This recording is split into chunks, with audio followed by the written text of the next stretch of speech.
नमस्कार, मैं हूं शम्स ताहिर खान और आप देख रहे हैं वारदात। 7 साल पहले दिल्ली के दिल पर सिलसिलेवार हमला होता है। कई बम फटते हैं और कई बेगुनाह मारे जाते हैं, पर इस हमले के गुनहगार उसी भीड़ का फायदा उठाकर बच निकलते हैं आगे के हमलों के लिए। मगर तभी 12 साल का एक बच्चा सामने आता है। पुलिस वाले अंकल को बताता है कि बम रखने वाले अंकल जैसे लोग कौन थे। उस बच्चे की बहादुरी को देश की राष्ट्रपति से लेकर प्रधानमंत्री तक सलाम करते हैं। फिर सलाम कर सभी उसे अपने और वादे दोनों ही भूल जाते हैं। अब 7 साल बाद वो वापस फुटपाथ पर लौटता है, चंद सवालों के साथ।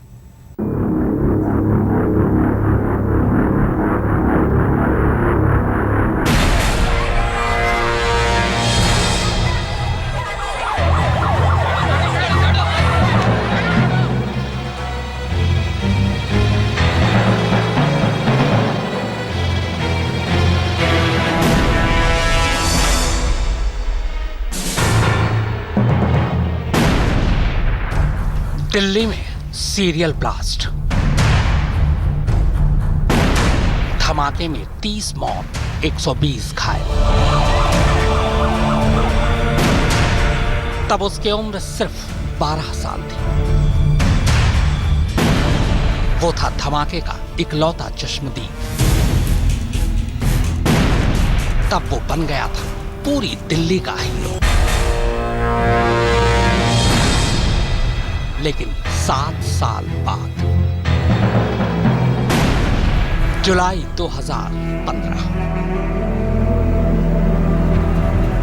ये कौन है जिसे देश के उपराष्ट्रपति ने प्यार से गले लगा रखा है?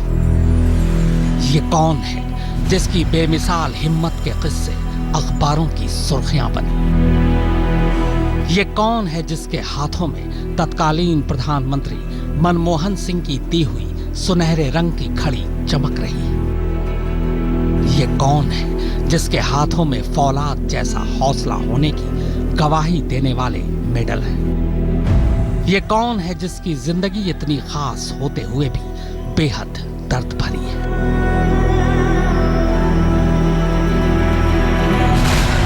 ये कौन है जिसके हाथों में लकीरें तो हैं, लेकिन तकदीर न जाने क्यों बार बार रूठ जाती है? और ये कौन है जो दिल्ली के दिल यानी कनॉट प्लेस में फुटपाथ पर जिंदगी बिताने को मजबूर है? इस शख्स की जिंदगी को सरकार और पुलिस ने 7 साल पहले एक राज बना दिया। जी हां, ऐसा राज जिसके बारे में या तो ये जानता है या फिर पुलिस। मगर अब वो सारे राज एक एक कर बेपर्दा होंगे, क्योंकि राजदार को तो सब कुछ याद है, लेकिन सरकार भूल गई, पुलिस भूल गई। आतंकियों की आंखों में आंखें मिलाकर देखने वाले इस शख्स को जांच एजेंसियां भूल गईं। देश की राजधानी का बेपरवाह सिस्टम भूल गया। जो आतंकियों से नहीं घबराया, वो सिस्टम की बेरुखी के आगे पूरी तरह बेचैन है। जो आतंकियों के सामने खुलकर बोला, वो सरकार की लापरवाही की वजह से पूरी तरह खामोश है। लेकिन उसने 7 साल पहले भी सच बोला था और आज 7 साल बाद भी वो सच बोलने की हिम्मत रखता है। दिल्ली के कनॉट प्लेस में हनुमान मंदिर के ठीक सामने का ये फुटपाथ, यहाँ बेहद गरीब या यूं कहें कि दुनिया के रहमो करम पर पेट पालने वाले लोग ही रहते हैं। और यहीं से शुरू होती है एक ऐसे नौजवान की कहानी जिसने आतंकवादियों को सबक सिखाने का सबक इसी फुटपाथ पर सीख लिया था। हम आपको इसका नाम नहीं बताएंगे, इसकी पहचान भी नहीं बताएंगे, इसका चेहरा भी पूरा नहीं दिखाएंगे, मगर इस नौजवान की पूरी कहानी आपको जरूर बताएंगे, क्योंकि ये कोई आम लड़का नहीं, बल्कि दिल्ली को दहलाने वालों के खिलाफ सबसे बड़ा हथियार है। ये एक सच्ची पर बेहद खौफनाक सच्चाई है जो 7 साल पहले सामने आई थी।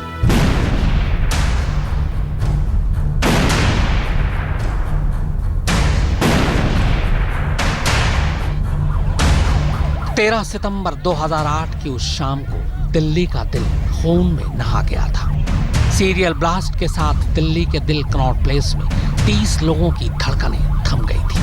100 से ज्यादा लोग आतंकवादी हमले में घायल हो गए थे। सीरियल ब्लास्ट के गुनहगारों की तलाश शुरू ही हुई थी कि कनॉट प्लेस के करीब बाराखंबा रोड पर भी अचानक एक धमाका हो गया। इस धमाके में करीब 20 लोग घायल हो गए थे। यह आतंकी साजिश का एक और हिस्सा था। पुलिस और आतंकी हमलों की जांच करने वाली एजेंसियां हर बार की तरह सबूत और सुराग तलाशने लगी।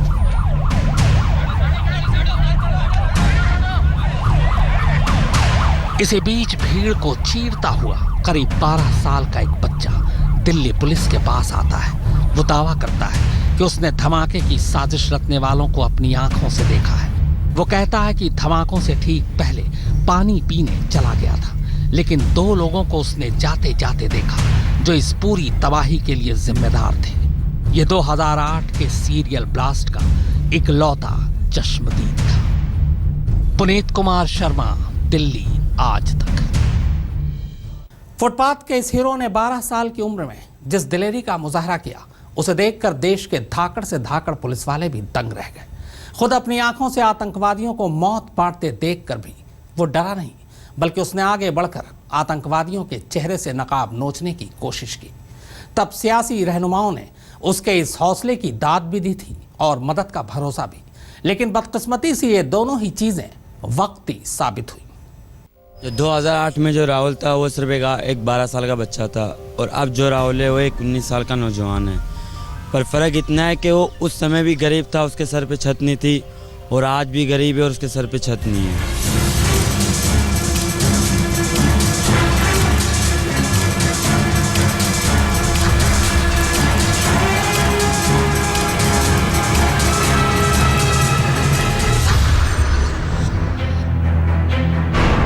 ये वही नौजवान है जिसने 7 साल पहले पुलिस को बताया कि 2 लोगों ने कूड़ेदान में बम रखे थे। उस वक्त उसी बच्चे की बदौलत दिल्ली पुलिस ने आतंकवादियों के स्केच बनवाए, गिरफ्तारियां हुई और दिल्ली में कई आतंकी साजिश को नाकाम बना दिया गया। तब मैंने खुद ही आगे आके बताया कि 2 ऐसे लोग थे जिन पे मुझे शक है, और फिर उन्होंने पूछा कि आप क्या उनके स्केच बनवा सकते हो या उनके चेहरा बता सकते हो। तो मैंने कहा हाँ बिल्कुल बता सकता हूँ मैं। फिर जब वो लोग मुझे लेके गए, उनके हुलिया पूछे, मैंने बताया इस तरह के थे। उसके बाद नवंबर में ही वो एक जगह ब्लास्ट होता बटला, उस कॉलेज में बटला, उसमें वहीं पे इनकाउंटर में लोग पकड़े गए थे। 6 लड़के थे वो, और उनमें 5 पकड़े गए थे।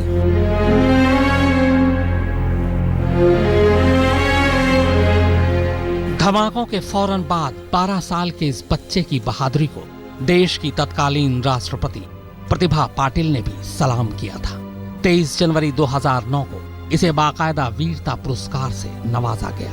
तत्कालीन प्रधानमंत्री मनमोहन सिंह ने आतंकियों के खिलाफ गवाही देने वाले दिल्ली के इस दिलेर को ऑटोग्राफ के साथ एक घड़ी तोहफे में दी। उपराष्ट्रपति हामिद अंसारी के अलावा कई संस्थाओं ने इसके बेमिसाल हौसले को तमाम इनामों और मेडलों से नवाजा। ब्रेवरी अवार्ड के लिए सिलेक्ट किया गया, फिर मेरे को वीरता पुरस्कार मिला, और उसी समय उन्होंने भी अनाउंस किया था कि इसको हम अच्छा घर दिलवाएंगे, अच्छी नौकरी दिलवाएंगे।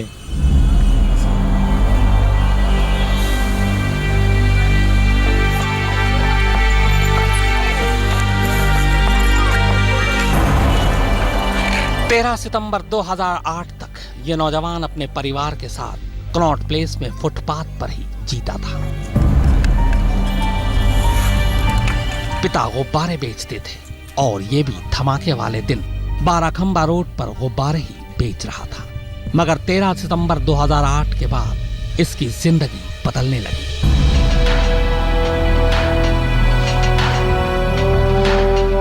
सड़क पर रहने वाला बच्चा सुर्खियां बनने लगा। सरकार ने इसे एक निजी सुरक्षा गार्ड दे दिया जो हर वक्त साए की तरह इसके साथ रहता। सरकार को यह फिक्र तो रही कि इस नौजवान की जिंदगी आतंकवादियों से महफूज रहे, लेकिन 7 साल पुराने वादे को पूरा करने की कोई फिक्र नहीं की सरकार ने। आतंकी हमलों के इस इकलौते चश्मदीद को पुलिस और सरकार ने मिलकर चिल्ड्रन वेलफेयर होम भेज दिया ताकि इसकी जिंदगी संवारी जा सके। 5वीं में दाखिला भी मिल गया, अंग्रेजी सीखी, खूब पढ़ाई की तमाम हुनर सीखा। यहां तक कि थिएटर भी किया। साथ ही इसी दौरान लगातार तारीखों पर सीरियल ब्लास्ट के गुनहगारों को सजा दिलवाने के लिए अदालत में गवाही देने भी जाता रहा। वक्त गुजरता गया, 7 साल बीत गए। इन 7 सालों में आतंकियों के खिलाफ गवाही देने वाला बच्चा अब बड़ा और बालिग हो चुका था। मगर वक्त पुराना होने के साथ साथ अब उसके सपने भी पुराने किए जाने लगे। जिंदगी खूबसूरत होने की जगह बदहाल होने लगी। सपने रोशन होने की जगह अंधेरों में डूबने लगे। फुटपाथ पे सोते, धूप होती है, बारिश होती है, हमें यहीं गुजारा करना होता है। कैसे ना कैसे करके छुप के अपना गुजारा बसर गुजारा कर ही लेते हम लोग। जिन हाथों में गुब्बारे थे, सरकार ने उन हाथों में किताबें थमा दी। वक्त ने करवट लिया और अचानक 7 साल बाद एक बार फिर उन हाथों में गुब्बारे आ गए। सरकार, पुलिस और जांच एजेंसियां, या यूं कहें कि पूरा सिस्टम 7 साल में सब कुछ भूल गया। लेकिन उस नौजवान की कहानी यहीं पर खत्म नहीं होती, क्योंकि 7 साल बाद एक बार फिर वापस फुटपाथ पर लौटने के बाद उसने एक कसम खाई है। कैमरामैन अंकुर अरोड़ा के साथ पुनीत शर्मा, दिल्ली, आज तक। कुछ लोगों के लिए यह तकदीर का सितम हो सकता है, लेकिन असल में यह हमारे सिस्टम की वो नाकामी है जिसे हम लाख बहस के बावजूद आज तक हरा नहीं सके। फुटपाथ के हीरो की जिंदगी संवारने के लिए कभी जिस सिस्टम ने रंगीन वायदे किए थे, अब वही सिस्टम उन तमाम वायदों को भूल चुका है और फुटपाथ से शुरू हुई इस हीरो की जिंदगी फिर से फुटपाथ पर ही सिमट आई है।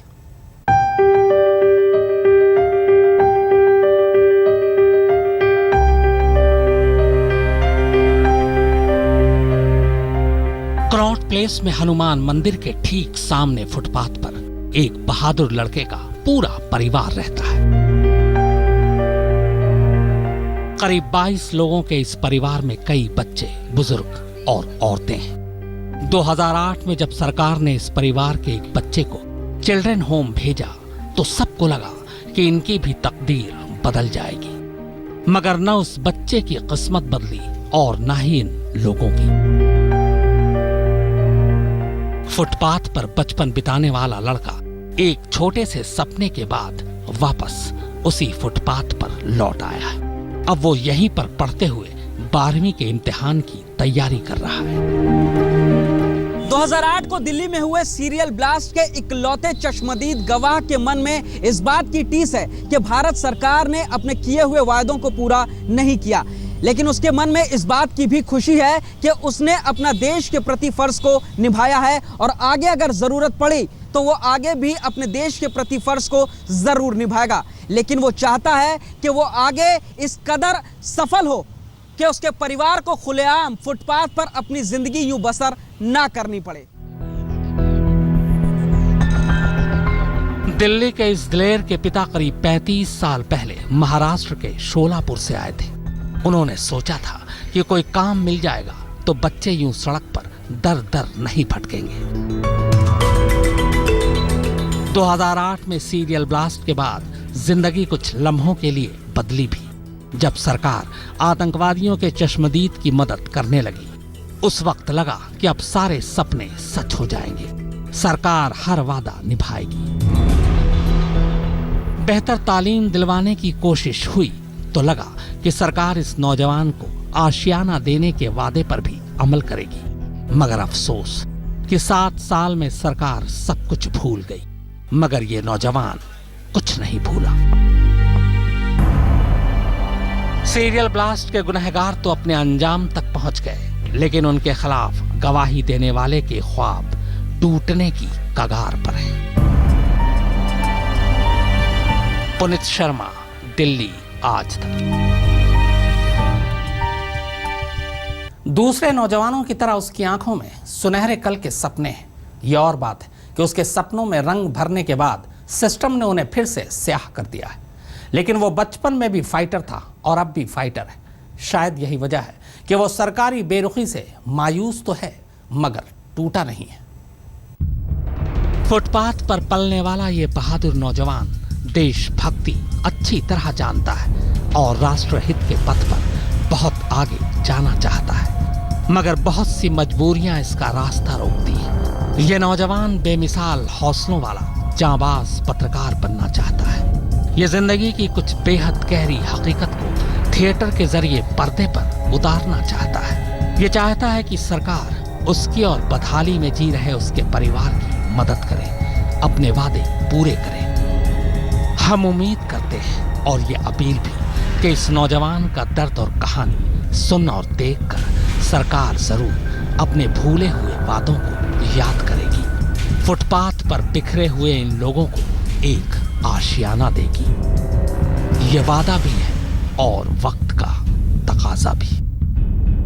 सीरियल ब्लास्ट के बाद एक 12.5 साल का मासूम बच्चा आगे आया और उसने दिल्ली पुलिस को उन आतंकियों का हुलिया बताया।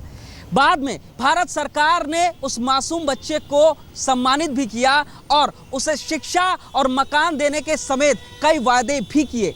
लेकिन 7 साल बीत जाने के बावजूद वो मासूम बच्चा आज अपने परिवार के साथ खुले आसमान के नीचे फुटपाथ पर सोने को मजबूर है। कैमरामैन अंकुर अरोड़ा के साथ पुनीत शर्मा, दिल्ली आज तक। तो वारदात में फिलहाल इतना ही, मगर आज तक पर खबरों का सिलसिला लगातार जारी।